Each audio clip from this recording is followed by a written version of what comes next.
Ok, mbola sorakoatrano zegny anao zao ty mbola mizano aty chaîne YouTube ty zegny izy tanao zao ty zegny hoe ty zegny misy zavatra tsy dia tsara loatra zegny tsonotsonoavigny amin'ny fiainana zegny safe maro zegny olo manomboka mbala zaza jusque antitra zegny tsy dia miazakazaka mitsabo izy ary tsy miazakazaka mba ho isy izy ka mbola voalohany azo tegna ty chaîne teto zegny aza digna miabony alokana antsika andeha zegny aveo aza digna ny activer notification anao zegny misy anao tsy tara amin'ny vidéo magnaraka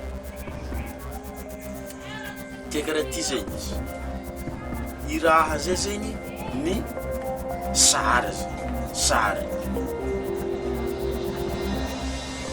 ny tsy fitsaboananao le sary agnatin'ny raha ty ato ndraiky ny tsy fangalanao sary karakaraha ty agnisan'ny obstacle maventy be zegny raha zegny amin'ny fiainana safe aloka anao andeha hitsabo raha raiky zegny ny mampanjary izy kokoa zegny ny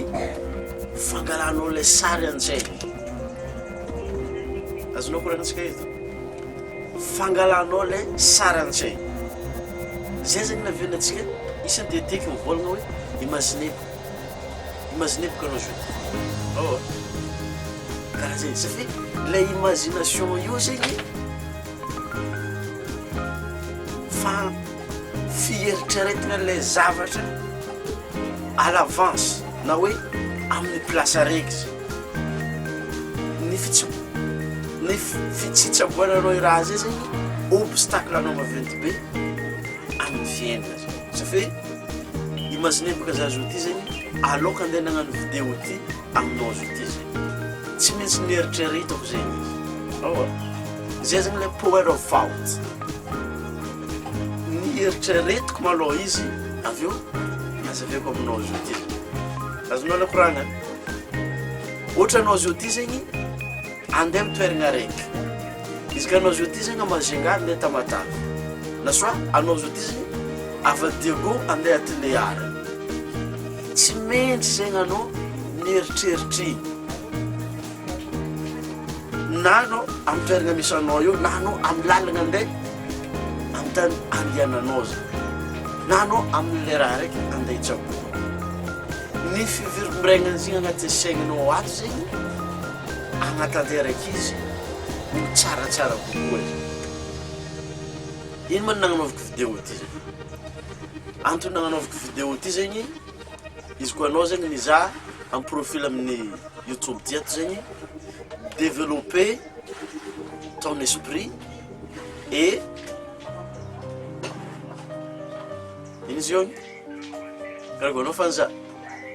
donc za avao i raha zegny développer ton esprit aveo live your dream vivez ton rêve zegny donc zegny tsy par accident anao agnatin'ny chaîne YouTube ty ato zegny safe atsika eto magnazava nofy avadiky réalité zegny ke zay zegny laligny entinao magnatsaratsara izy malakilaky fa ilaigna zegny fagnanaovanao le répétition zegny safe donc fahainao zegny ny répétition c'est la seconde nature donc zegny izy ka misy raha raiky zegny na andeha hitsabonao na tianao azo na tianao ho tanteraka araka an'izay tianao hitantarahagna izy tsy maintsy zegny anao amin'ny départ avy agnatin'ny imagination zegny aveo zegny maro zegny olo amin'ny andra zao ty zegny magnakivy olo ndraiky mivolagna raha tsy possible ça veut dire zegny very zegny ny nofinofin-jare noho ny antony zavatra tsaboegna andavanandra zegny ataoko fa tsy agnisan'ny zegny anao n'izay vidéo ty raha ohatra ka mila bebe koa zegny anao amin'ny fagnanaovagna zay manifestation zay avy amina diniky ndraiky mitsabo raha zisaka azahoanao le rêvenao zegny aloka antsika andeha zegny sorata amin'ny taratasy zegny hoe ino zegny rêvenao tegna tianao tanteraka amizio ty zay diny amin'izay zay